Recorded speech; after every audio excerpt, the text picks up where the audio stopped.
Hi, this is Kerby Anderson. You know, each day we take on the tough issues and provide a biblical perspective to them. The topics we cover are wide-ranging: apologetics, theology, creation and evolution, intelligent design, marriage, family, child-rearing, the millennial generation, trends in society, politics, economics, business, religious liberty, the Constitution, public policy, foreign policy, military policy, tensions in the Middle East, abortion, homosexuality, pornography, sexual ethics, media, technology, history, and America's godly heritage. We talk about anything that affects your faith, your family, or your freedom. So don't go anywhere, because Point of View starts right now.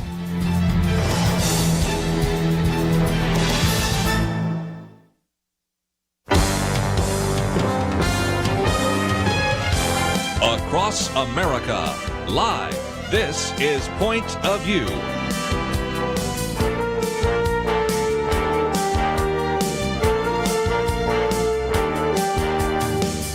And now, Kerby Anderson. Thank you for joining me. We have a lot to talk about. We're going to postpone a good portion of that till next hour. But first of all, the United States Senate's been very busy after passing the $1.2 trillion bill for infrastructure, now passed a $3.5 trillion budget plan along partisan lines. And so we're going to talk about what that means. While we're talking about the Senate, maybe some good news. The Senate also, along party lines, rejected critical race theory, and this particular amendment put forward by Senator Tom Cotton prohibits money being spent on critical race theory in the schools, whether pre-K or K through 12 schools. We'll talk about what that might mean a little bit later.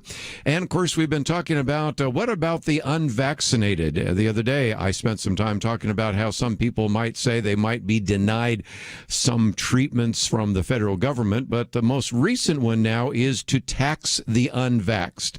To make them pay more if they are not vaccinated. So we have a lot to cover in the next hour, but we are going to focus some of our time this hour by talking about what is happening at Southern Evangelical Seminary, looking at the importance of always being ready to make a defense for the hope that is in you, because that is certainly one of the characteristics of what is taught at SES. And we are going to talk also to the new president of Southern Evangelical Seminary. That would be Judge Phil Ginn. He served as a Superior Court judge and also has degrees from law in the University of North Carolina at Chapel Hill, a Doctor of Ministry degree from Southern Evangelical Seminary, and had served in the past as chairman of the Board of Trustees, and on April became their president. So, Judge, great to have you on the program with us today. Well, Kerby, it's always wonderful to be with you. I remember finally, you probably don't remember it, but I guess it was 8 or 10 years ago, I was on your show for a while, pre-Obergefell, talking about homosexuality and the agenda that they have in regard to taking away our personal freedoms to worship as we see fit. And obviously, and unfortunately, some of the things we talked about on that call have come to fruition. Yes. But it's always good to be back with you. And I appreciate your stand on those issues. And I might just say that we have been blessed over the years to talk to almost all of the presidents of Southern Evangelical Seminary. Dr. Norm Geisler have been good friends. We've co-authored books. Alex McFarland, I was just with him the other day at the National Religious Broadcasters. And of course, we've had Dr. Richard Land on for many years. So you have quite a list of very qualified individuals that have preceded you, but you bring some very significant gifts and abilities to the presidency. And I think, if nothing else, for just a few minutes, let's talk about kind of the vision that you have for SES now here in the 21st century. Well, thank you for asking that question, Kerby, because that's something that certainly we focused on in my short tenure here. We're looking at actually rolling out very soon a 3 to 5 year plan that will greatly, I believe, enhance the role of Southern Evangelical Seminary and Bible College in regard to preparing young men and women to face the crisis in our culture that is there. As I like to say now, we're going to be about the business of preparing the EMTs and the medics and the first responders to go out. We're not going to be at war with our culture. What we want to do is to put these folks who are firmly prepared and ready to go into the middle of the culture to save the culture. And that's our goal. But we're looking to expand our student body. We're looking to expand the offerings of the seminary to the public. We're looking at ways of expanding our Bible college to offer more majors there, to attract a wider range of students and to provide students that go out into the secular world, as well as to provide a good, solid education that would put folks in the pulpits and on the mission field as well. Let me just mention that we had a little bit of trouble with your phone, so maybe we can work on that during the break. But one of the pieces that we have posted here so that people can know a little bit more is this new poll showing that fewer voters think the U.S. is the best place to live. And you say, well, if nothing else, that provides us with certainly a justification for biblical education, seminary education, and the rest, because certainly America needs the good news of the gospel. And so we've posted that piece so that people, first of all, can get to know a little bit more about you. But I love a judge that quotes from an old Merle Haggard classic as well to get the point across. So let me let you finish with that.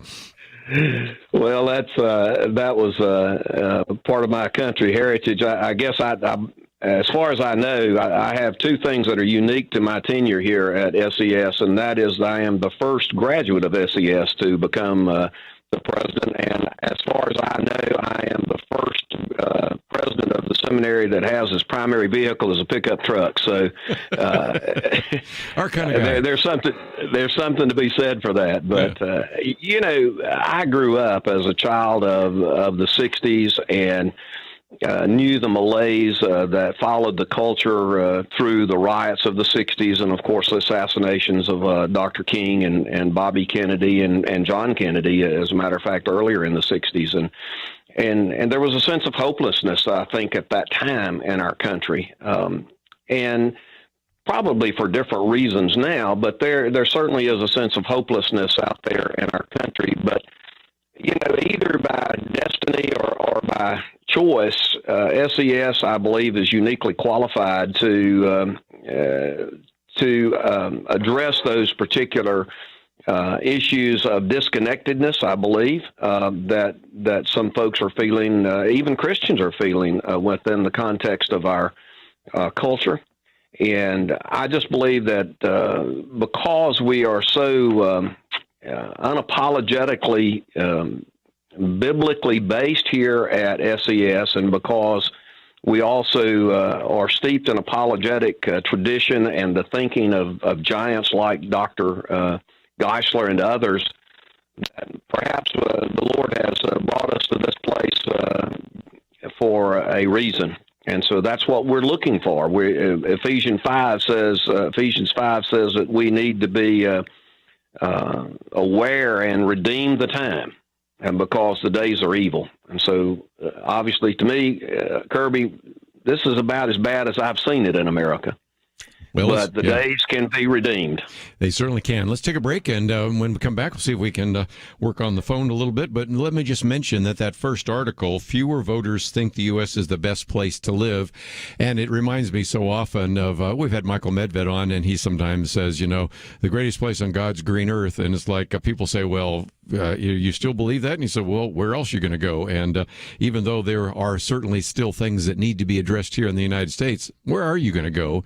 But at the same time, we're not mindful of the fact, and we're not missing the reality that even the second article we've posted today is America Becoming a Failed State by Pat Buchanan. So we recognize the need, we recognize the failings, we recognize the importance of preaching the gospel and being able to make a defense. So that's what we're here about, and we'll continue our conversation with Judge Ginn right after this.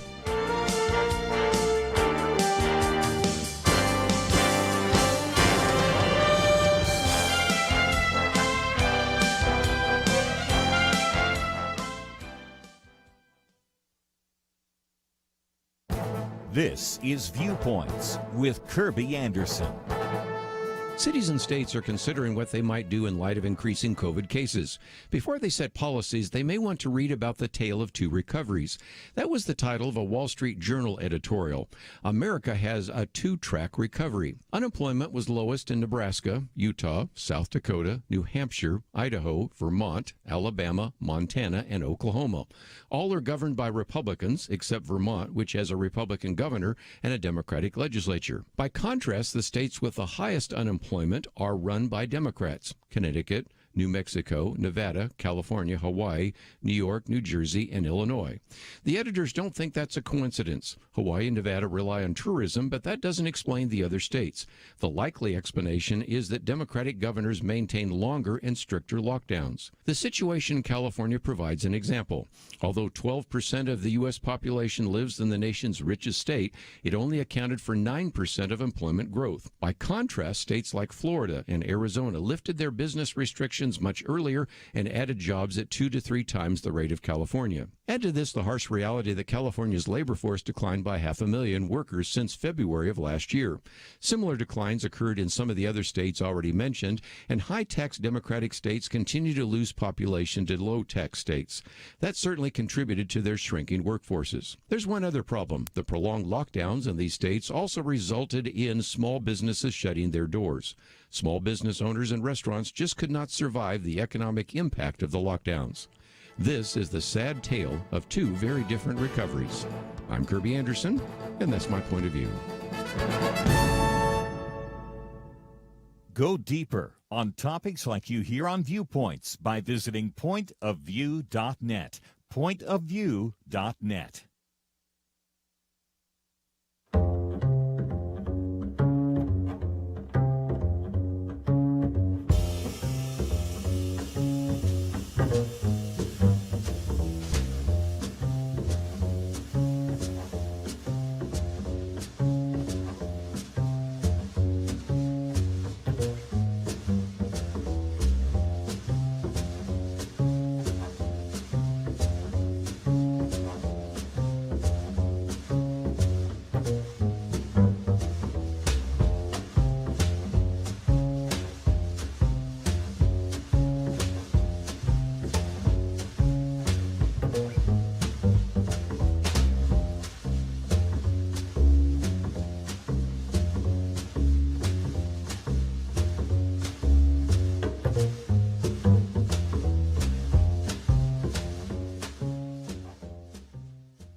You're listening to Point of View, your listener-supported source for truth. Continue your conversation today with Judge Phil Ginn.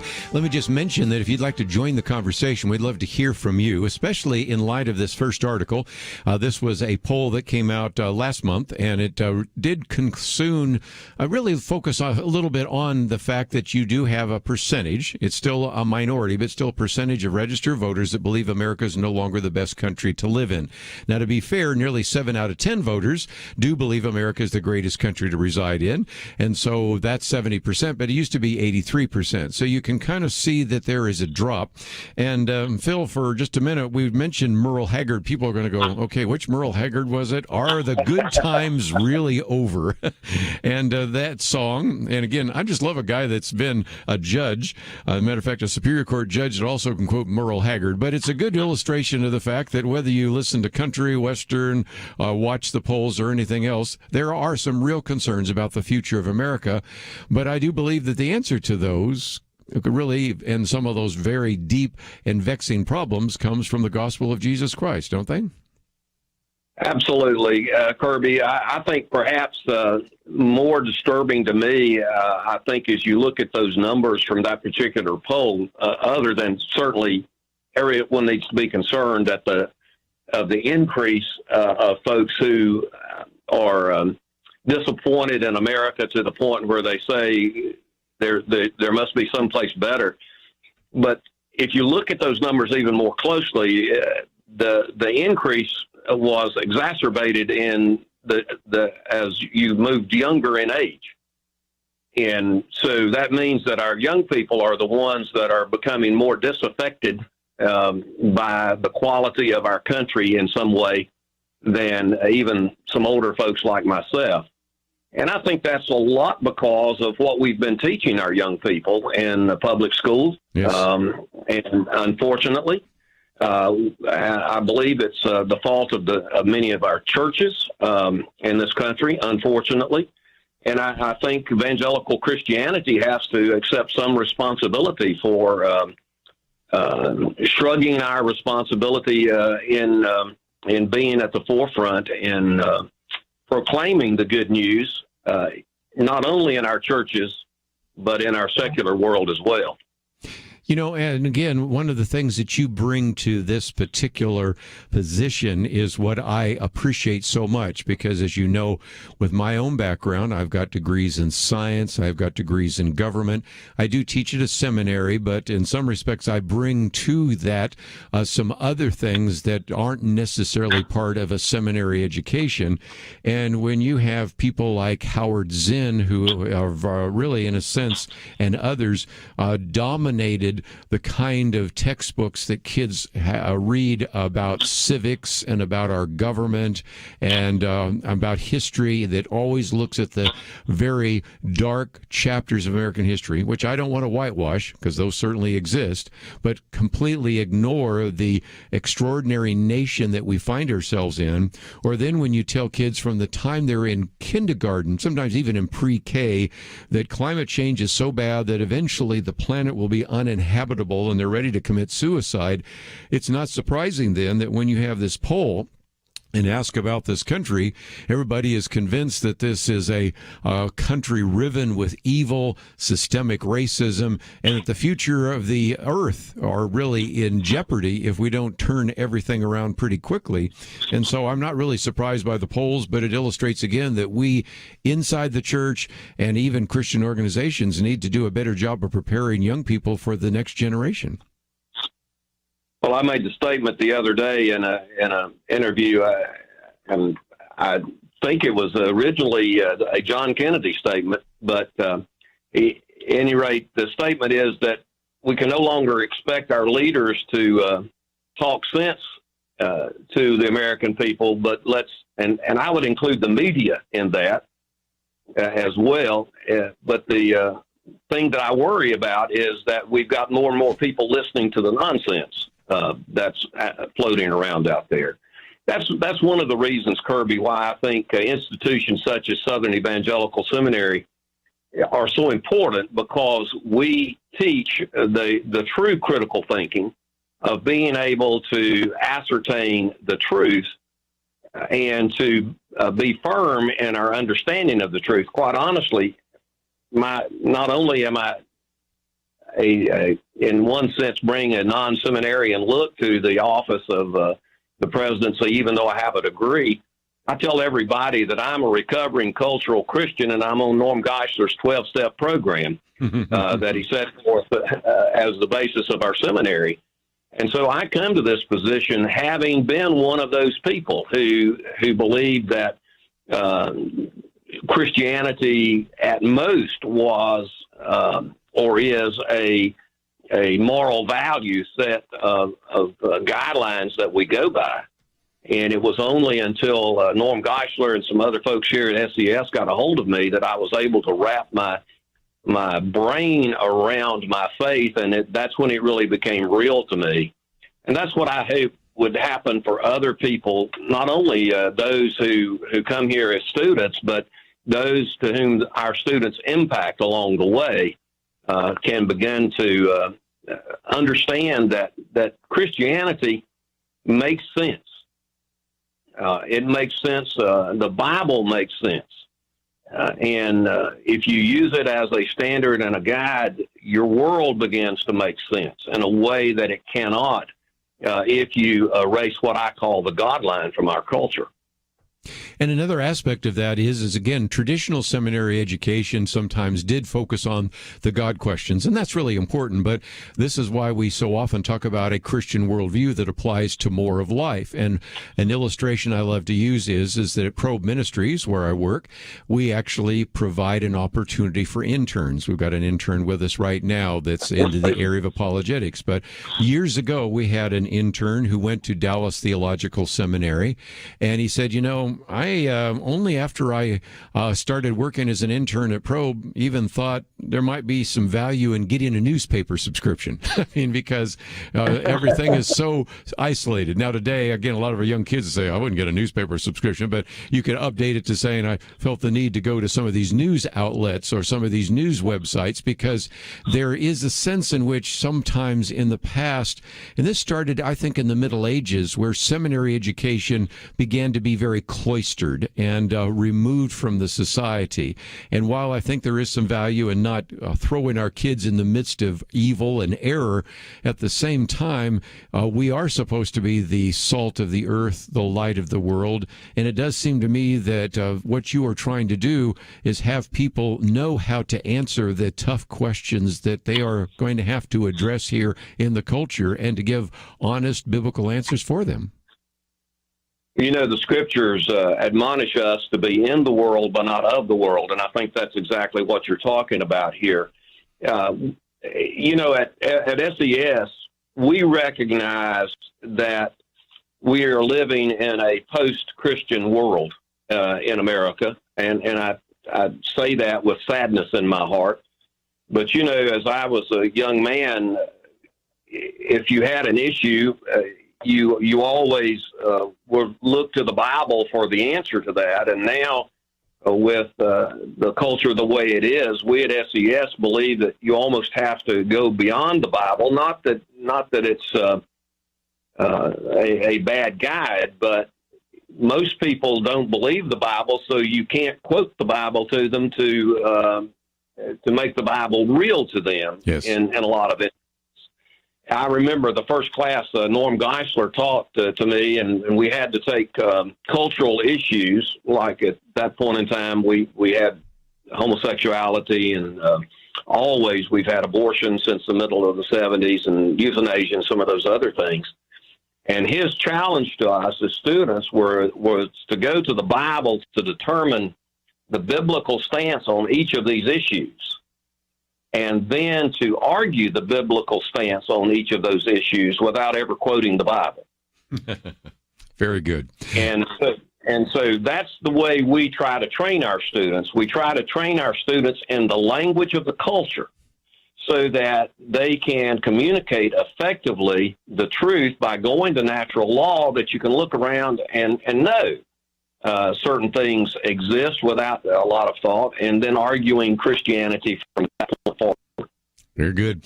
Well, let's take a break. When we come back, you have just recently hosted a particular event on wokeism, social justice, and racial reconciliation. I'm holding up the booklet that we just came out with on critical race theory, and then I'm also holding up the book that we came out with earlier on racism. And this whole issue of race, critical race theory, wokeism, and all the rest are some issues that we have been talking about, and I know you've done some work there at SES, and so I want to benefit from that. And most importantly, I want to open up the phones, 1-800-351-1212. If you'd like to join the conversation, we will be back right after this. We live in a digital generation. Point of View is reaching this often overly plugged-in generation with truth. You can keep up with us 24 hours a day using your phone, your tablet, your laptop, or your desktop. Search for the Point of View Radio Talk Show on Facebook, where you can keep up with today's issues, learn about current and upcoming guests by liking us on Facebook. Also, follow us on Twitter. Our handle is @PointOfViewRTS. That stands for Point of View Radio Talk Show. Learn, interact, make a difference with Point of View using new media. And here's one way you can make a big difference. Help us increase our reach by spreading the word among your friends. Share a Facebook post. tag us in a tweet. With enough joining us to plant seeds, we'll see a tremendous harvest. Come on, it only takes a minute. Search for Point of View Radio Talk Show on Facebook, at Point of View RTS on Twitter, and subscribe to the Point of View Radio Talk Show channel on YouTube. Learn, interact, share. The Point of View Radio Talk Show. Point of View will continue after this.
You are listening to Point of View. The opinions expressed on Point of View do not necessarily reflect the views of the management or staff of this station. And now, here again, is Kerby Anderson. Continue conversation today with Judge Phil Ginn, who is the president of Southern Evangelical Seminary. And we're going to be spending some time now just chatting with him about one of the key issues that they have been addressing there at SES. And then next hour, we're going to get into the budget that was just passed by the Senate, what happens in the House, some of the votes in the Senate, a variety of other issues that are certainly front and center, and those which are taking place that you may have heard about, but we also are going to cover quite a number of stories I'm sure that you will hear about only here on Point of View, because we come to this from a biblical point of view. But Phil, I thought we might first of all mention that you had an event recently on wokeism, the social justice gospel, if you will, racial reconciliation. Also, people can find, and this is in that first article we've listed there, they can find a link to the SES video, Are You Woke or Awake? You felt the real need to kind of dig down in this whole issue of race, racial reconciliation, critical race theory. And so in some respects, this has become kind of the major issue for us right now here in the middle of the year 2021. And it, I think, illustrates the need for us to always be able to give an answer to some of the comments and questions that people are having right now about this issue. Well, Kerby, you're absolutely right. If Christians are called to anything in this world, it is for us to shed light on the darkness that surrounds us. I remember when I was a young boy going to work and for the summer sometimes in my uncle's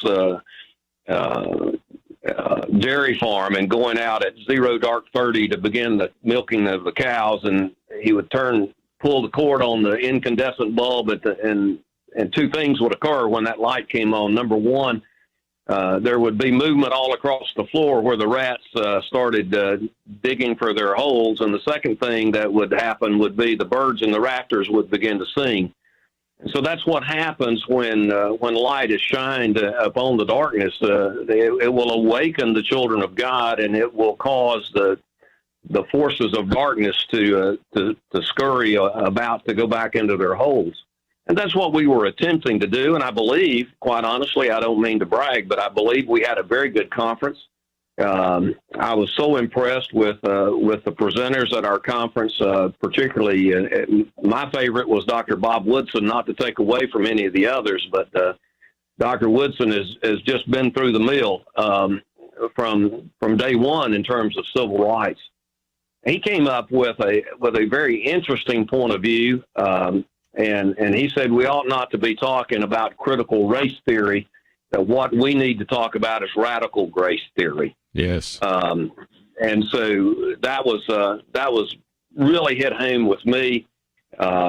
We had Eric Muldrow, who is a retired police officer, corrections officer, talking about particularly in regard to police officers, white police officers, or any police officers killing black men in particular.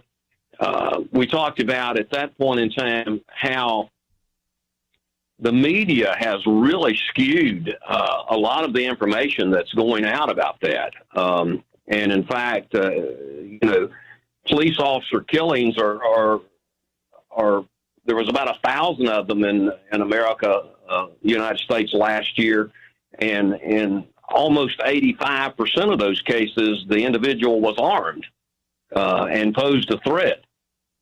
And if you listen to the media, every person who's killed by the police in the line of duty are black men who are unarmed and surrendering. And that's just not the case if you look at the statistics that's even put out from a bastion of conservatism like the Wall Street Journal. And the Washington Post as well do that, and they have the same numbers. You mentioned something real quickly before we go on. Robert Woodson's been on the program with us many times before, the Woodson Center, and he, I think, illustrates another point, not only that we deal with this right now, but recognize this back to what we talked about just a minute ago in the history, because he's put together the 1776 Unites. Of course, he was in the 1776 commission that was established by former President Trump, but that was completely eventually disbanded by President Joe Biden.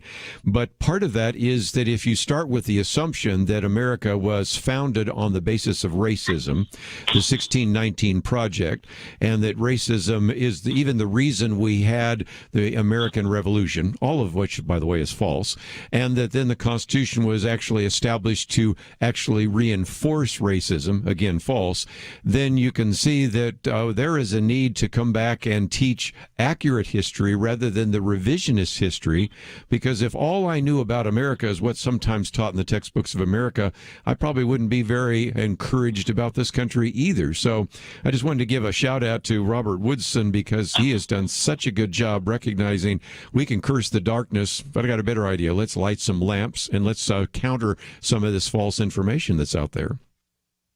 Well, and I'm so glad you did that, because that was really my first personal interaction with Dr. Woodson, and I was very impressed with him, as I was with the other panelists. Interestingly enough, we had a young lady by the name of Monique Duson, who, for lack of a better word, is a convert from that line of thinking that leads to critical race theory and that sort of mentality. And she had bought hook, line, and sinker, as we used to say back up in the country, into that train of thought until such time as she came face to face with the truth of the gospel and understood that those thoughts are diametrically opposed to the gospel, and that the gospel and the message of reconciliation that's brought on to the gospel through the gospel message is one that is far more compelling to the one that would divide us into tribal entities based on the color of our skin. Certainly, CRT and its surrounding philosophies are in direct contravention to the original movement that Dr. King led back in the 60s. And that's one of the things that we've been talking about more recently, that if you really buy into it, and I'm holding up our booklet on critical race theory and look at Ibram X. Kendi and a variety of others, they actually reject that notion. And this was a surprise when I was talking about this recently, even to some African American students, because they were thinking, well, what about this idea of, evaluating people on the content of their character, but the so-called anti-racism being promoted today by people that fit into the critical race theory camp, and it's a broader camp than just that, is to say, no, we reject that idea because that has been used to maintain this systemic racism. So there really is, even within kind of the activist left of the African American community, a complete rejection. Now, they're not going and saying it real boldly, but there is behind the scenes a real rejection of the kinds of things that were said by Martin Luther King Jr., because they want to implement equity, they want to implement these various kinds of anti-racist doctrines, and in some respect, which, by the way, is falsely named, but nevertheless, they want to implement all of that. So really, in a sense, they don't use the model of the civil rights movement of the 1960s. Really, behind the scenes, they reject that almost exclusively, which is, again, something that needs to be communicated for some of our young people that haven't really delved deeply into some of these issues that are being promoted every day in the media. Well, forgive me, Kerby, I'm getting ready to interject the gospel according to Phil, and I say that because Go for it. This is Phil's opinion, but I think it is a learned opinion, and I think it is a valid opinion. And what our listeners, your listeners, need to understand is this is not an attack on racism. This is an attack on Christianity itself. Even the same as the homosexual community seeking to label as a hate crime anyone who believes that homosexuality is a sin. I just took a venture, and I do not know why I did it, but I took a venture over into the Southern Poverty Leadership website, whatever that name of that company is or organization is, that has labeled hate groups, and you'll find Kerby, your name may be there. I don't know. Oh, yes. But, and I went there because of the news that came out over the weekend, I believe it was, where the Antifa group had violently broken up a religious service, Christian service in Oregon or Washington. I can't remember which it was now. And so I just wanted to see what they said about Antifa. And, of course, Antifa is not even an organization, according to them. It's just a theory. But they did end up admitting that there might be some violent people in the group, but the group in itself was not hateful. Hard to believe. Let's take a break. We'll continue our conversation right after this.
Now, back to Point of View, your listener-supported source for truth. Back once again, if you'd like to join the conversation, 1-800-351-1212. Next hour, we're going to get into some of the issues in the news, and Judge Phil Ginn is with us. And Phil, one of the things you said was, well, this is kind of your gospel according to the judge, but I would say you can look at all sorts of very prominent evangelical leaders in the African-American community that have been saying the same thing.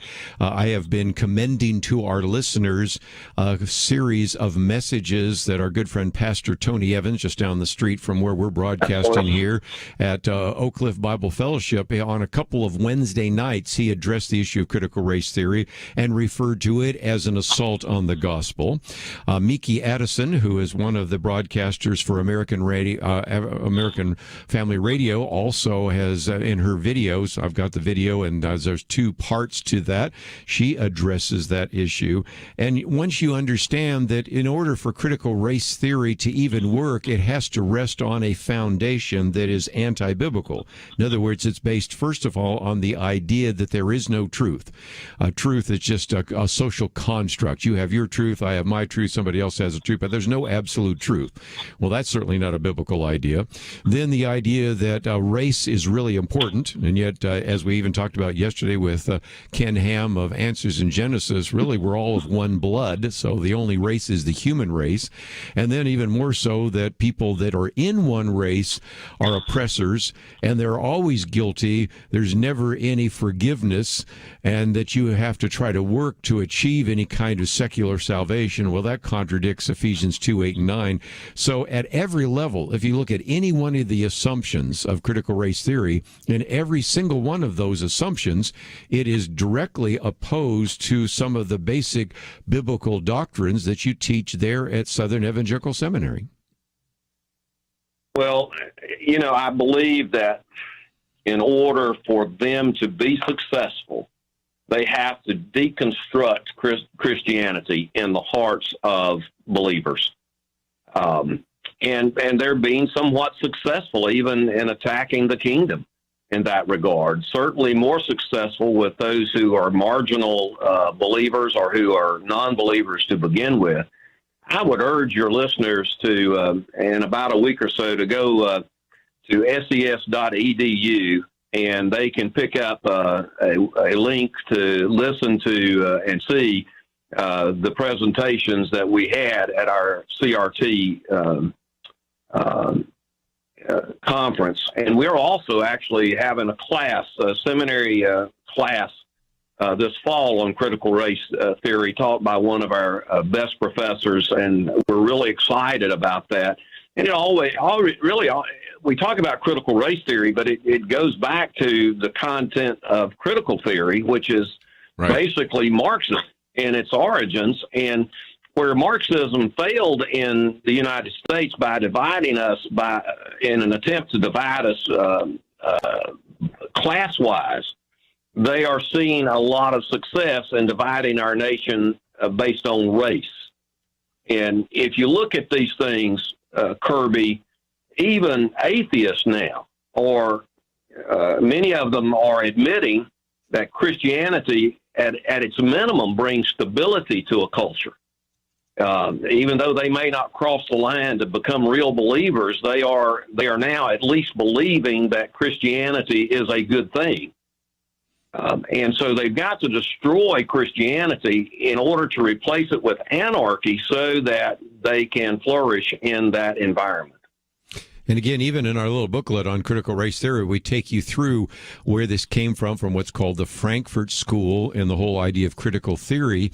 And back to your point about atheists, that is really striking, because I also give a nice quote here of how one liberal, and this would be Andrew Sullivan, who certainly wouldn't agree with us on the issue of homosexuality, but nevertheless says that this is really an attack not just on the gospel, which we would say, but he says it's really an attack on the modern liberal state and the whole issue of constitutional interpretation, the whole idea of various issues related to legal reasoning, equality theory, even the principles of constitutional law. He's saying that. And again, he is not somebody who would agree with us theologically or politically. So people are starting to understand that. But again, when you have that link available, make sure you let me know. We'll put that link on our website here at pointofview.net.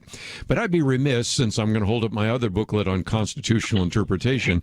When I have a judge here, it does seem to me that we owe a great debt of gratitude to legal reasoning and the foundational principles of our Constitution to Christianity. And so, as a judge, you've come to understand only so well how if we get rid of the Bible, we get rid of the idea of moral absolutes, we get rid of the idea of equal justice under the law, we end up with anarchy, don't we? That's the end result, and that's what this group is seeking to accomplish. Norm Geisler always said, and he used to laugh at me, he said, lawyers are suckers for apologetics.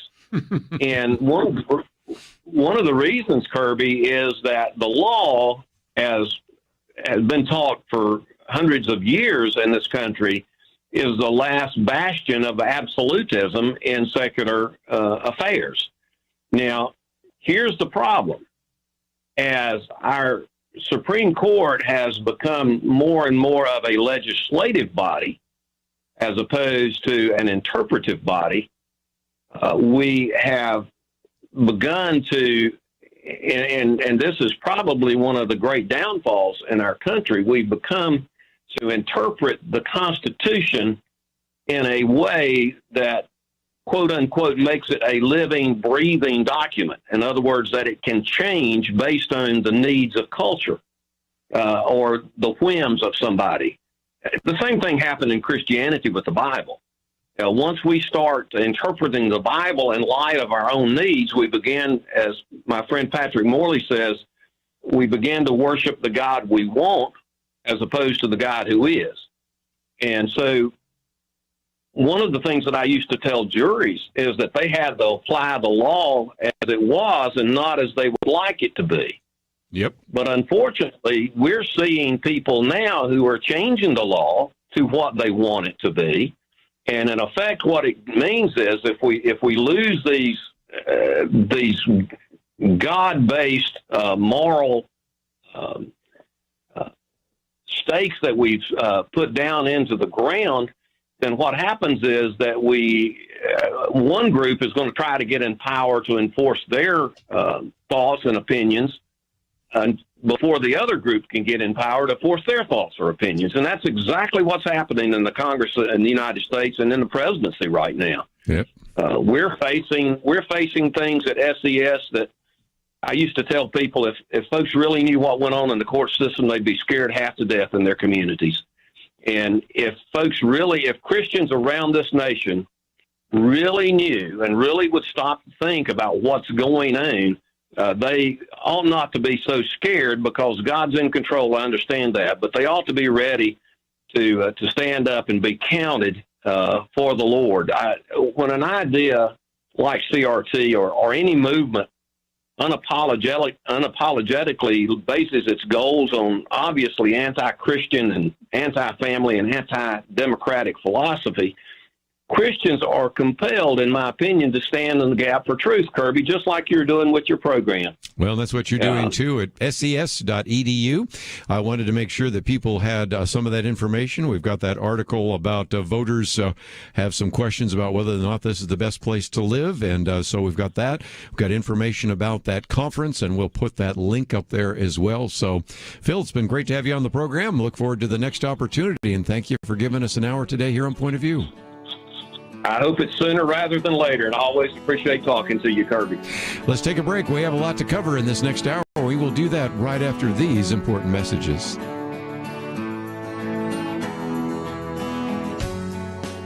Having civil conversations about important issues seems to be harder and harder.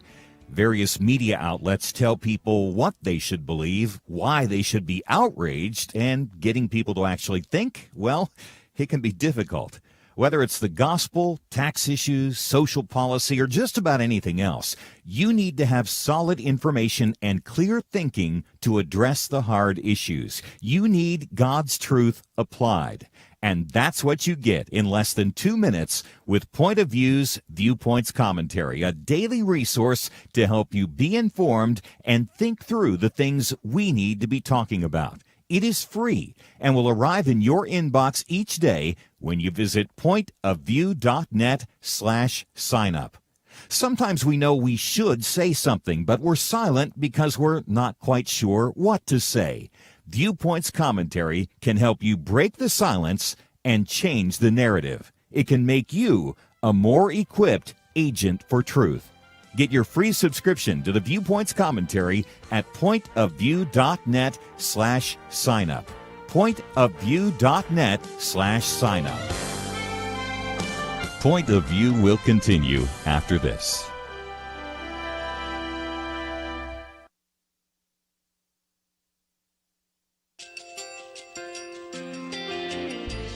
I just want to thank you so much for all the wonderful programming you have. You're just absolutely fantastic. I recently started listening to Point of View, and I really found it interesting because of the different subjects you cover. Thank you for that. I really appreciate everything that you do in keeping us informed. Thank you, Kerby, for everything that you have been doing. I appreciate all the work that you're doing, advocating for the Word of God. Thank you so much. Point of View, I think, is absolutely necessary because it's a Christian perspective, a biblical worldview perspective, and receive very current, up-to-date information about what is really going on, week to week in our culture, which is changing so rapidly, and yet it's morally sliding backwards. Yeah, I'm just, first of all, I thank you guys. Y'all's program is wonderful, and enjoy it every day. I learn so much every time I listen to it. Point of View Radio Talk Show.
Hi, this is Kerby Anderson. Each day we take on the tough issues and provide a biblical perspective to them. The topics we cover are wide-ranging: apologetics, theology, prophecy, creation and evolution, intelligent design, marriage, family, child-rearing, the millennial generation, trends in society, politics, economics, business, religious liberty, the Constitution, public policy, foreign policy, military policy, tensions in the Middle East, abortion, homosexuality, pornography, sexual ethics, media, technology, history, and America's godly heritage. We talk about anything that affects your faith, your family, or your freedom. So don't go anywhere, because Point of View continues right now.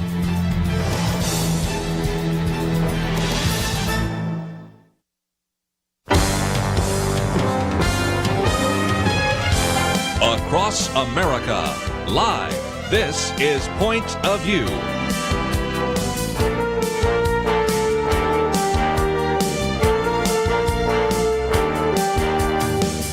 And now, Kerby Anderson. Because we're going to spend some time looking at some of the issues in the news, especially a lot of voting that has been taking place in the United States Senate. We had a votorama that took place last night, and so now we have two situations that have unfolded. First of all, the passing that we talked about yesterday of the $1.2 trillion infrastructure bill.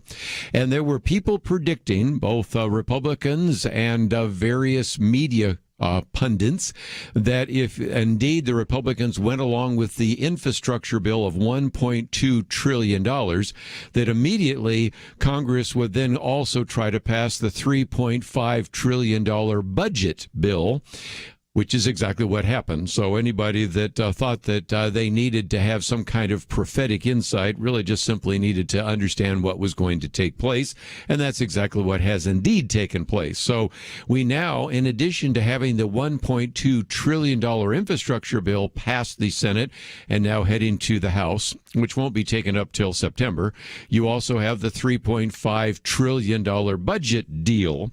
And if you start having trouble even getting your head around these numbers, let me just remind you that if you look at the U.S. debt clock at the moment, we have, as a country, just in this last fiscal year so far, spent $6.8 trillion, but we only are bringing in from tax revenue $3.6 trillion. Or to put it another way, imagine if you were making, let's just take some zeros off, you're making $36,000 a year, but at the end of the year, you found that you or your spouse or all of you actually spent $68,000 a year when you were brought $36,000 a year. You could see, we have quite a deficit. And that is exactly, of course, what is taking place. Well, let's talk about what happened last night, then I'm going to move on to some other issues. A lot of what we're going to talk about today will, unfortunately, be about the vaccines, because we've had, for example, Senator Rand Paul, who's been censored by YouTube when he simply pointed out that there are some studies that really question how effective masks are. We have now people seriously suggesting that if indeed a person is unvaccinated, they should be taxed higher, and I'm going to go into that in some detail. And we also have some other things related to the so-called breakout, which is always attributed, interestingly enough, to the Delta variant. But I think there's another explanation, and it might be air conditioning. We'll talk about that in just a minute. Let's finish off, though, talking about this. This is a vote that took place, and a movement from the Senate now to the House by a vote of 50 to 49.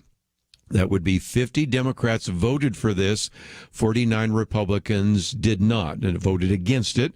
You might say, why 49? Now, don't we have 50-50? Well, Senator Mike Rounds has been absent, and so that's why the other day we had the 69 to 30. This time we have the 50 to 49. So the reality is that this passed on a strict party line vote, and, interestingly enough, did not address one of the issues that will certainly have to surface pretty quickly about if you're going to spend $3.5 trillion, we've exceeded the debt limit. The debt limit expired July 31st.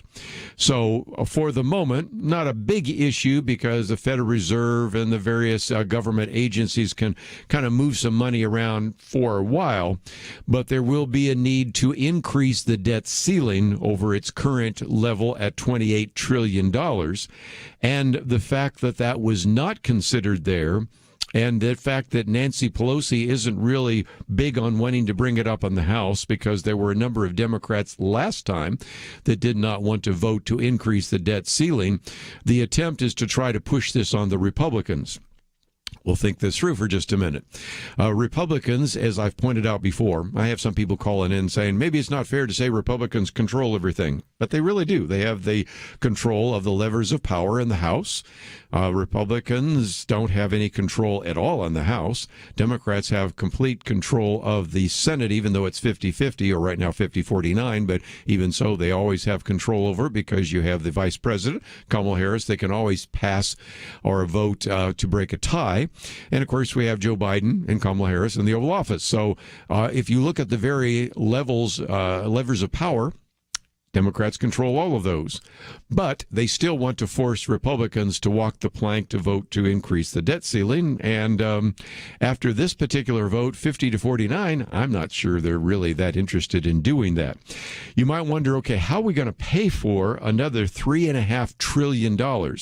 Well, they want to, for example, in this bill, double the tax rate on investment income.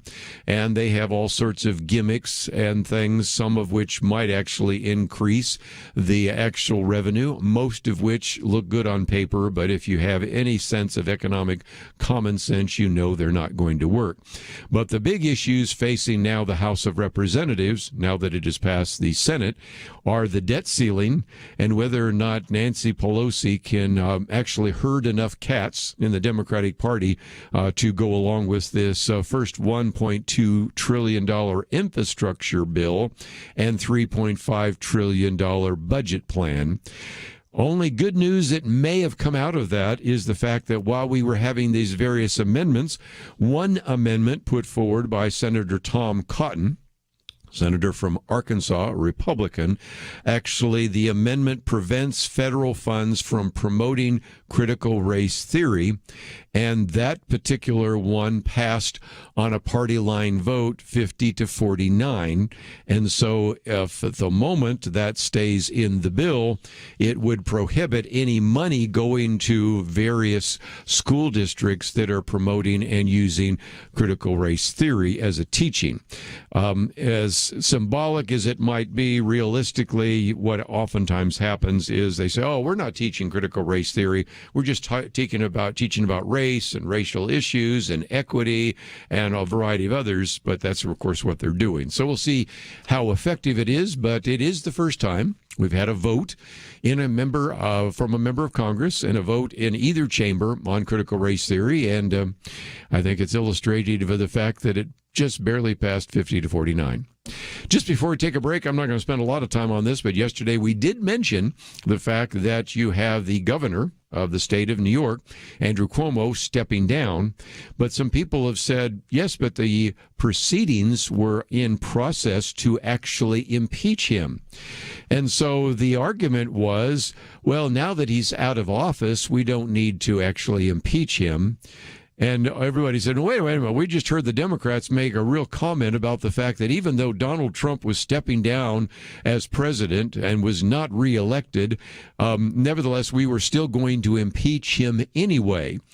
And so it has put the Democrats into a little bit of a difficulty, although I'm not sure that the press is going to push them very hard. But the argument is by resigning, Andrew Cuomo later on could run as governor again. Certainly could, just as, of course, Donald Trump could run as well. But it illustrates again that what was just seen as essential, that is, we have to impeach Donald Trump. Now, there's still a process in the New York State Constitution to continue impeaching an individual that stepped down, but I'll predict that it probably won't last for more than another week or so. Just thought I'd bring it up. One of those interesting contradictions that need to be mentioned, and you'll probably only hear it mentioned here. We'll be right back.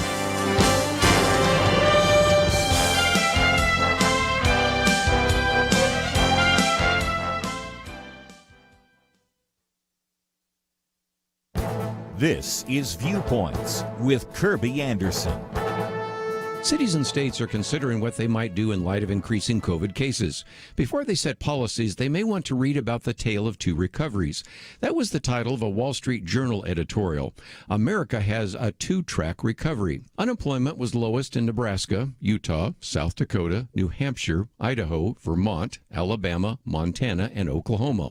All are governed by Republicans, except Vermont, which has a Republican governor and a Democratic legislature. By contrast, the states with the highest unemployment are run by Democrats: Connecticut, New Mexico, Nevada, California, Hawaii, New York, New Jersey, and Illinois. The editors don't think that's a coincidence. Hawaii and Nevada rely on tourism, but that doesn't explain the other states. The likely explanation is that Democratic governors maintain longer and stricter lockdowns. The situation in California provides an example. Although 12% of the U.S. population lives in the nation's richest state, it only accounted for 9% of employment growth. By contrast, states like Florida and Arizona lifted their business restrictions much earlier and added jobs at 2 to 3 times the rate of California. Add to this the harsh reality that California's labor force declined by 500,000 workers since February of last year. Similar declines occurred in some of the other states already mentioned, and high-tax Democratic states continue to lose population to low-tax states. That certainly contributed to their shrinking workforces. There's one other problem. The prolonged lockdowns in these states also resulted in small businesses shutting their doors. Small business owners and restaurants just could not survive the economic impact of the lockdowns. This is the sad tale of two very different recoveries. I'm Kerby Anderson, and that's my point of view. Go deeper on topics like you hear on Viewpoints by visiting pointofview.net. Pointofview.net.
You're listening to Point of View, your listener-supported source for truth. Back once again, if you'd like to join the conversation, 1-800-351-1212. Let me talk about a virus, but before I do, since we were talking about funding, isn't this interesting? And this came from Johns Hopkins University, some researchers that went back and looked at the budget for the National Institute of Health. Now, again, I have a very high respect for Dr. Francis Collins, maybe not as much for Anthony Fauci, but the NIH receives $42 billion, and that's their budget. How much did they spend on research on COVID-19 last year?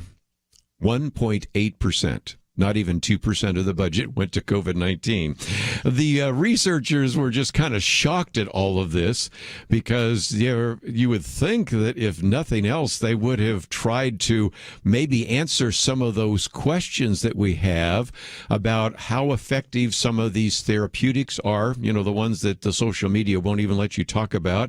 How effective were masks, because I'm going to come to that in just a minute with Rand Paul, and what kinds of things could we learn in terms of airborne transmission. There were 4 grants for that, but only 1.8% of the entire budget for the National Institutes of Health went to studying COVID-19. And that was shocking, of course, as you might imagine, to the researchers at Johns Hopkins.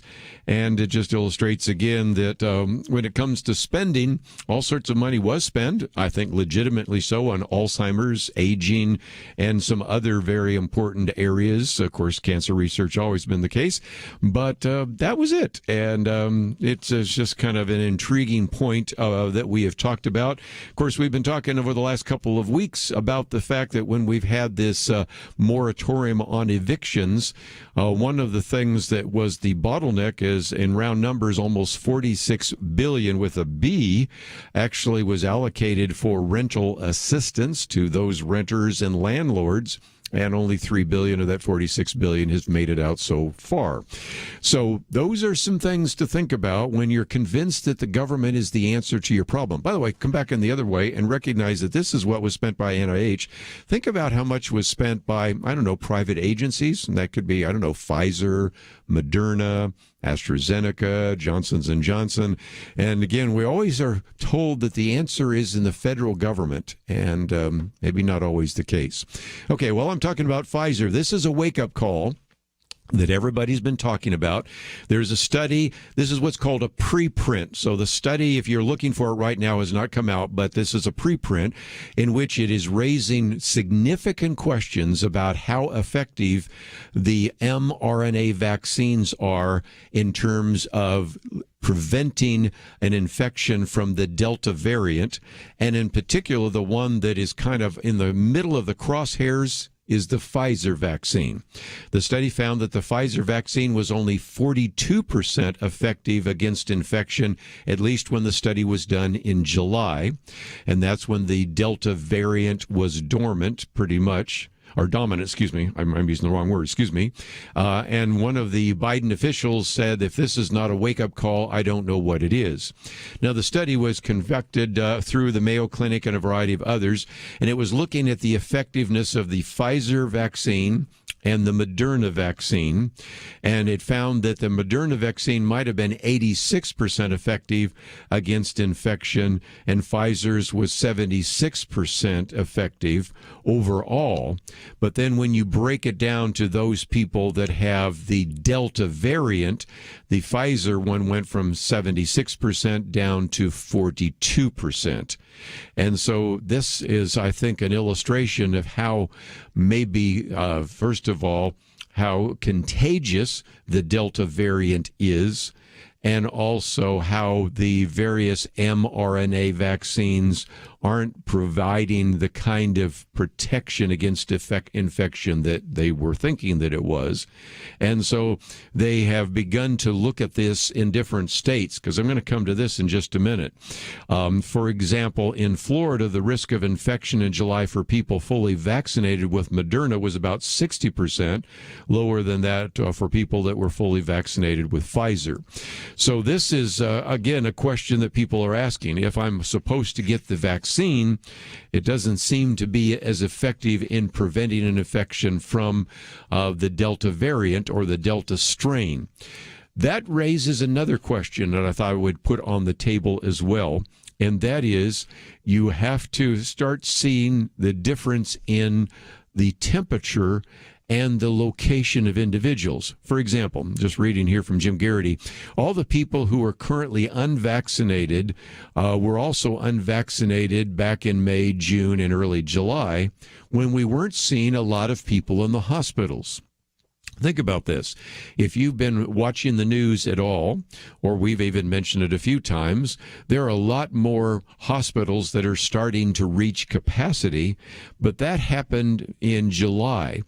Now, some of that reflects perhaps the more contagious Delta variant or the Delta strain, but many of those Delta strains existed before.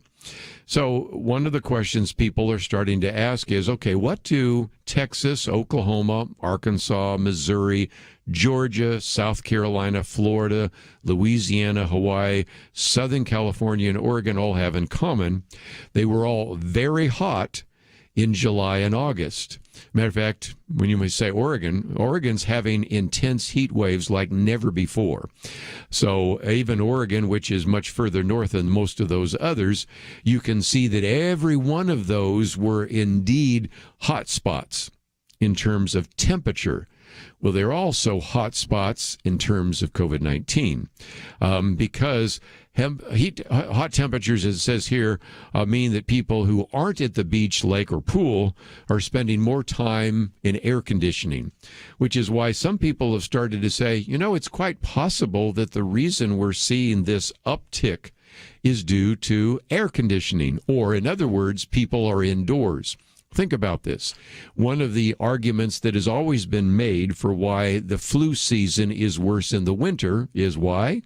Because people are indoors during the winter. But if you have a very hot late summer, we're talking late July, August, compared to May and June, then again, more people are indoors in closer contact with other people.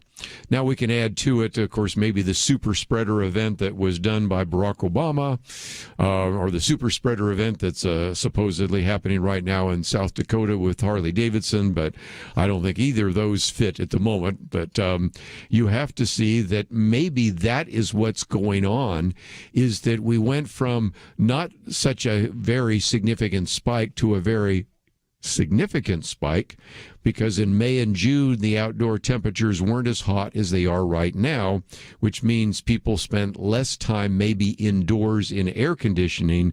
And as a result, now that more people are indoors because it's much hotter, believe me, it's much hotter today here in Dallas where we're broadcasting than it was about a week ago. That means they're indoors, have the greater potential of coming in contact with other individuals. Now, I'm not saying it's one or the other, it's probably both, because if there's one thing we know about the Delta variant or the Delta strain, is it seems to be a little bit more contagious, or a lot more contagious, depending on which study you look at. So they say, for example, that it may be as contagious as chickenpox, which means you could get it faster and the spread of the virus is more far-reaching. So that's at least a possibility, and so we'll leave that for the moment. Let me take a break, though. I want to get into some of the more controversial issues related to the virus. First of all, the Biden administration is checking right now to see if they can overrule states and order universal masks in schools. As you may know, let's take the state of Florida as an example. Governor Ron DeSantis has said that we are banning districts from imposing mask mandates. So now President Joe Biden is checking to see whether he can overrule states and order universal masks in those schools. And then the piece that I've mentioned, but we'll come back to in some detail, many are arguing that if indeed you are not vaccinated, you are imposing cost on society. So the argument being made is that it's time to make those people pay. They either have to pay a public safety fee for traveling on an airplane. Unvaccinated high school kids that want to play football have to pay a higher activity fee. Maybe we will charge more for various insurance policies. Maybe we will actually even impose meal and hospitality sales tax and the rest. And so there are a number of things that have been proposed as maybe a carrot. But now we're coming back to the other possibility of individuals proposing a stick. So we'll talk about whether or not we should tax the unvaxxed right after these important messages.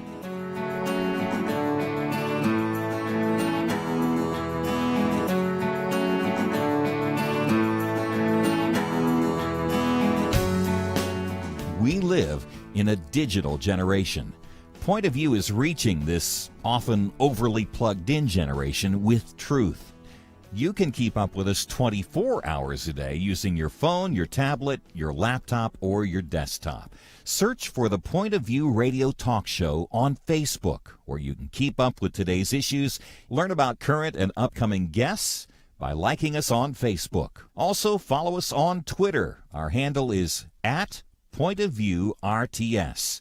That stands for Point of View Radio Talk Show. Learn, interact, make a difference with Point of View using new media. And here's one way you can make a big difference. Help us increase our reach by spreading the word among your friends. Share a Facebook post. tag us in a tweet. With enough joining us to plant seeds, we'll see a tremendous harvest. Come on, it only takes a minute. Search for Point of View Radio Talk Show on Facebook, at Point of View RTS on Twitter, and subscribe to the Point of View Radio Talk Show channel on YouTube. Learn, interact, share. The Point of View Radio Talk Show. Point of View will continue after this.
You are listening to Point of View. The opinions expressed on Point of View do not necessarily reflect the views of the management or staff of this station. And now, here again, is Kerby Anderson. Final half hour, I'd love to hear from you. 1-800-351-1212. For many of you in the listening audience, your kids, your grandkids went back to school today. Some of you are in states where you're saying, gosh, we don't get to school until after Labor Day, but some have. And I'd love to hear your comments about whether or not your children or grandchildren were masked, because that's the big battle right now between the president, some governors, and the CDC. This particular issue has to do with the attempt by President Joe Biden to see if he has the authority as president to actually overrule all the states and order universal masks in those schools. He says, I don't believe that I have the power thus far, but we're checking on that. Well, I can help the president with that. It's in the Constitution. That is, certain powers, enumerated powers, are delegated to the federal government. That would be you. The rest of the powers are reserved to the states and the people. That would be the governors and the various locales. They can make their own decisions as to whether or not they're going to have a different kind of policy, for example, in, the state or the city, but it's certainly going to be one of those issues that needs to be addressed. Now, of course, as you may know, the Centers for Disease Control and Prevention recommended masking all students, faculty, and staff, but at the same time, you have the Florida governor, Ron DeSantis, who's dismissed that, and so we will see where that battle on the masking takes place. And I'd love to know what your school district is doing right now. And before we get into the bigger and perhaps the most controversial issue of the day, the taxing of the unvaxxed, Rand Paul, who is the Republican senator from Kentucky, has now had a very difficult set of circumstances that have been presented to him because, as he pointed out, two of his speeches were taken down. One was a fairly short speech, but not only were his speeches taken down, but access to the YouTube channel is no longer available to him. And so they removed two of the senator's videos, suspended his account for uploading videos for 7 days. What's his crime? Well, the first video was removed, then the second video was removed, in which he was actually citing scientific studies asking and raising some fundamental questions about how effective cloth masks are in the first place.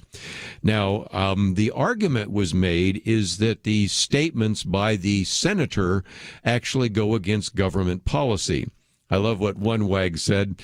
We checked on this, but we do believe that Senator Rand Paul is part of the government. Okay, that didn't get anywhere. And Rand Paul was not making a real big deal out of it because he said, look, I'm libertarian leaning. Here's what he says. I've actually been one who thinks that private entities really do possess this power as part of their private property, but it doesn't make me any less angry. So he believes that because it's a private entity, they can decide what they will allow on YouTube and what they will not. He says, so I'm going to channel my anger, not breaking these companies up, but by publicly expressing my disagreement with them and publicly promoting other places to go, like libertytree.com, also rumble.com. I'm going to be posting on rumble.com. But he says, basically, Google and YouTube are becoming an arm of the government. This is where a question of whether or not the First Amendment actually ought to apply. And he's, if nothing else, said they are becoming, as he puts it, an arm of the government. So it is interesting to say that we have to censor Senator Rand Paul because he's not following the government policy when Senator Rand Paul is part of the government. And, of course, you have seen this before with, of course, President Donald Trump.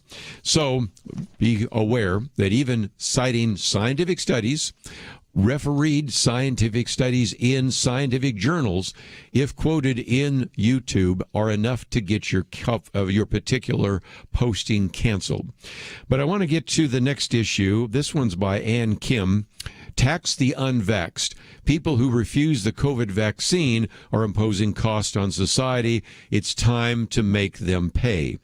And so in the last few weeks, there has been an attempt by policymakers and employers and others that have been trying to use the carrot, if you will, to encourage more people to become vaccinated.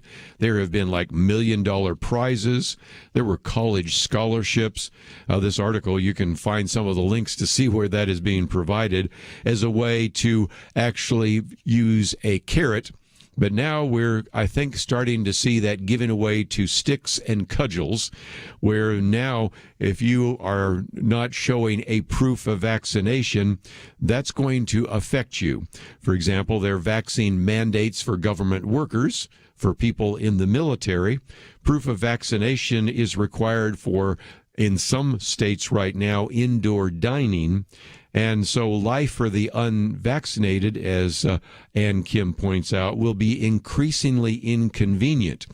But now people are going much further. I want to quote, for example, from Elizabeth Rosenthal and Glenn Cramen, writing in the New York Times in an op-ed piece.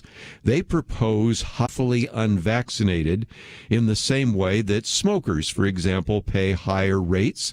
COVID-19 patients, they argue, are expensive, the average cost ranging from $50,000 to $78,000, depending on the age. Well, then people have started down this road saying, well, what else could we do? In addition to charging higher insurance rates, what about the individuals involved in sports? And so Ann Kim talks about the idea that should an unvaccinated high schooler who wants to play football or participate in a high contact sport like wrestling actually then have to pay a higher activity fee, maybe double the activity fee for students to cover the cost of expenses such as disinfection or even medical expenses for teammates that might be infected. Another proposal is, does a traveler want to fly unvaccinated? Well, should the airlines then add a public safety fee along with fees for checked baggage and extra legroom, with proceeds compensating flight attendants, airport staff, and other professionals for sick days and lost wages? Here's another one. Restaurants could reinstitute the COVID-19 surcharge that was added to bills at the height of the pandemic, but waive it for vaccinated customers. They could be setting aside funds for servers and other frontline workers. You might have movie theaters and concert halls instituting similar fees, again, waiving those for those individuals that show proof of vaccination. And then they even propose the idea that local government should even impose meal and hospitality sales taxes, again with exemptions for the vaccinated to defray the cost of testing, tracking, and contact tracing. So all sorts of ideas being proposed, and as an example of what is already happening, they point out the fact that if you want to go on a cruise ship right now, they're charging unvaccinated passengers an extra $150 to cover the cost of COVID-19 tests. Some employers are contemplating docking the pay of unvaccinated workers like $20 to $50 per paycheck to cover that. And I'd love to hear some of you talking about the NFL, because as you may know, the NFL has decreed even more draconian measures, announcing that if there are outbreaks among unvaccinated players, that could lead to forfeits, docked paychecks, financial responsibility for losses of canceled games, and a variety of other topics that are being proposed. And I love Ann Kim says, well, if we're going to do that for the NBA and the NFL and a variety of other sports, how about we should do it for Congress as well, making maskless unvaxxed members personally liable, no campaign funds allowed, and a variety of others. So once you sort of open this door, you are going to get some really interesting things being proposed. But again, the argument, we've talked about this before, is these individuals that are not vaccinated cost the country and cost the local municipality, the local hospital more. So what about this idea of increasing the insurance premiums, increasing the activity charge if students want to participate in sports, or even including these COVID-19 surcharges that used to exist but provide an exemption for vaccinated customers? Those are all just a couple of issues. And when we come back, let me also mention that one of the other articles is, if there's anybody I think we should charge, this particular article I've posted here, China owes the world $35 trillion if the coronavirus lab leak is true. I have always been struck by how angry people have become of the unvaccinated or certain governors when, if indeed this was unleashed from China. If we want to be angry about anything, how about the communist Chinese government? But we'll come back and take some of your phone calls. 1-800-351-1212. We'll be right back.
Now, back to Point of View, your listener-supported source for truth. Back once again, we certainly need to ask the question, who is culpable? And, of course, the argument right now of taxing the unvaxxed is to say, well, that's causing damage in this country, but I don't want to miss the bigger picture. So even if we don't get to this, because we're going to get a couple of phone calls here, I do have a piece which I think is very well argued that China owes the world $35 trillion of the coronavirus lab leak is true.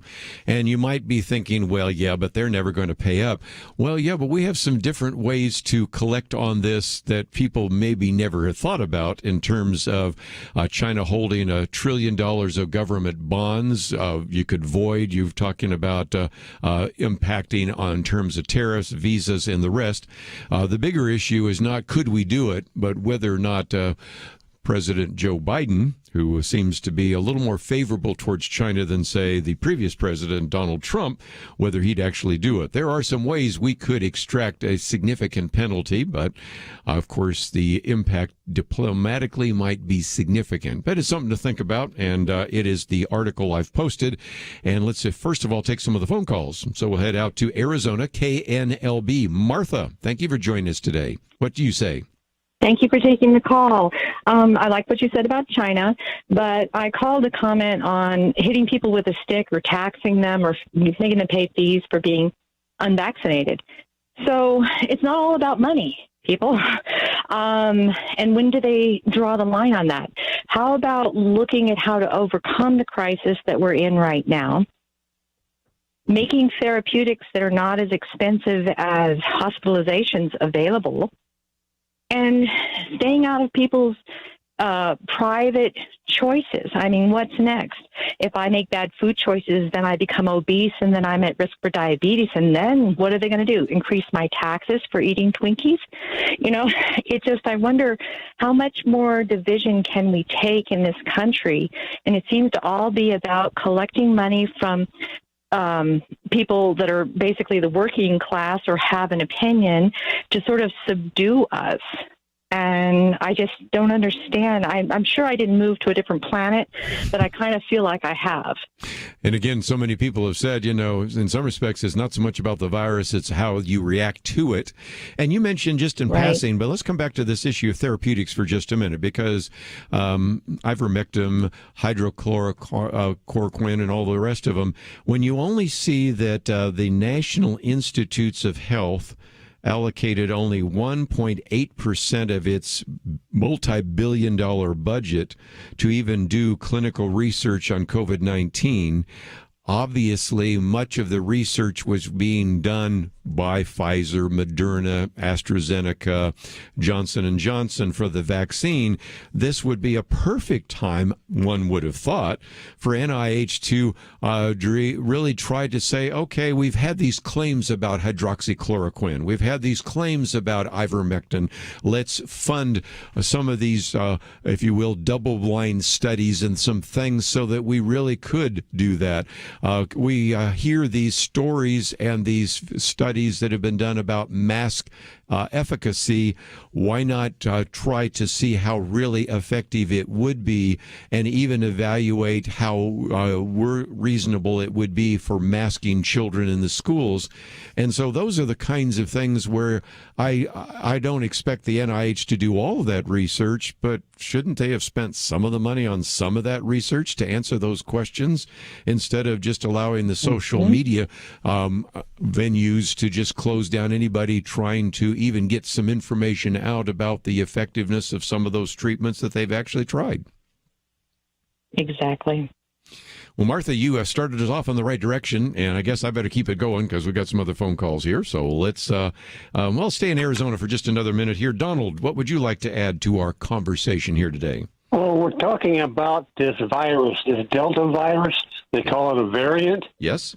I think to give it an appropriate name, they should change that variant to what's called a mutation. Yes. Because exactly what it is.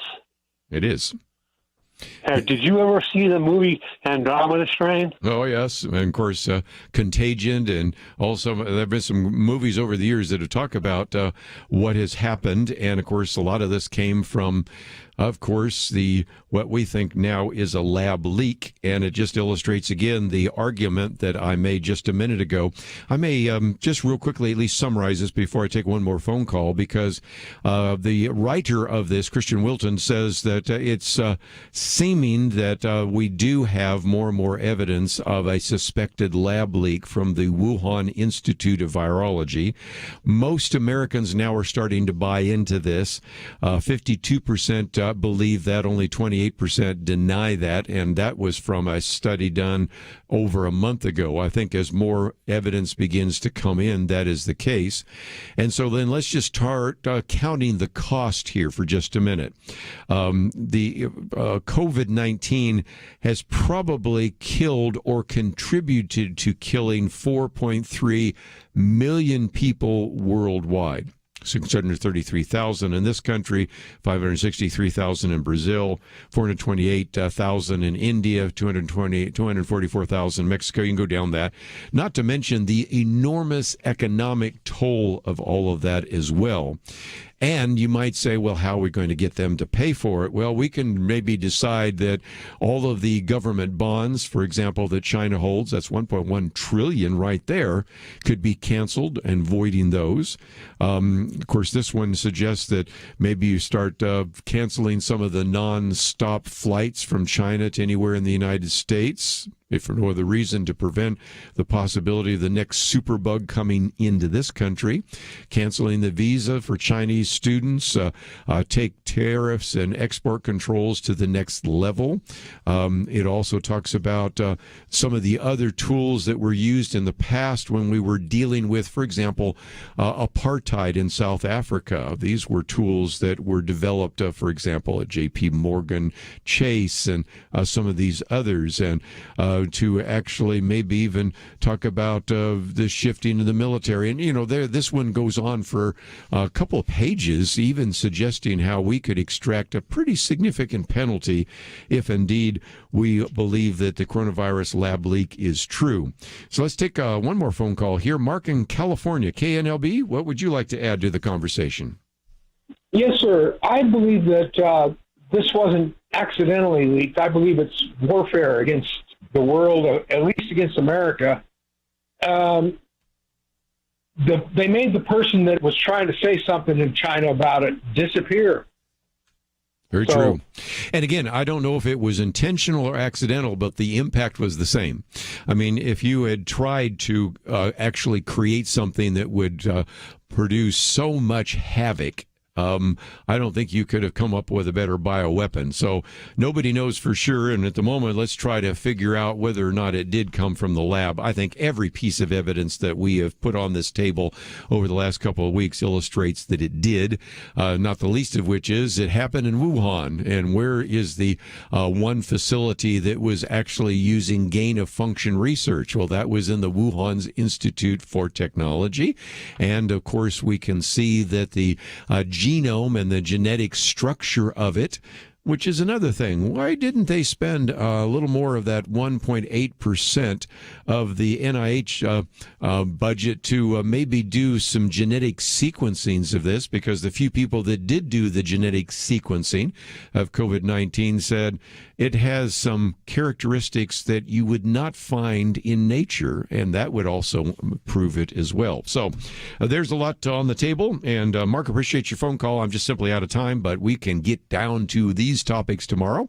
First of all, Fernando Ortega is going to be with us tomorrow in the second hour. I think you're really going to enjoy that interview, but we'll get back into some of the issues in the news. Most importantly, I want to thank Andrew and Steve for their help behind the scenes, and I appreciate you listening in, and I hope you'll join us tomorrow right here on Point of View. Having civil conversations about important issues seems to be harder and harder. Various media outlets tell people what they should believe, why they should be outraged, and getting people to actually think, well, it can be difficult. Whether it's the gospel, tax issues, social policy, or just about anything else, you need to have solid information and clear thinking to address the hard issues. You need God's truth applied. And that's what you get in less than 2 minutes with Point of View's Viewpoints Commentary, a daily resource to help you be informed and think through the things we need to be talking about. It is free and will arrive in your inbox each day when you visit pointofview.net/signup. Sometimes we know we should say something, but we're silent because we're not quite sure what to say. Viewpoints Commentary can help you break the silence and change the narrative. It can make you a more equipped agent for truth. Get your free subscription to the Viewpoints Commentary at pointofview.net/signup. pointofview.net/signup. Point of View is produced by Point of View Ministries.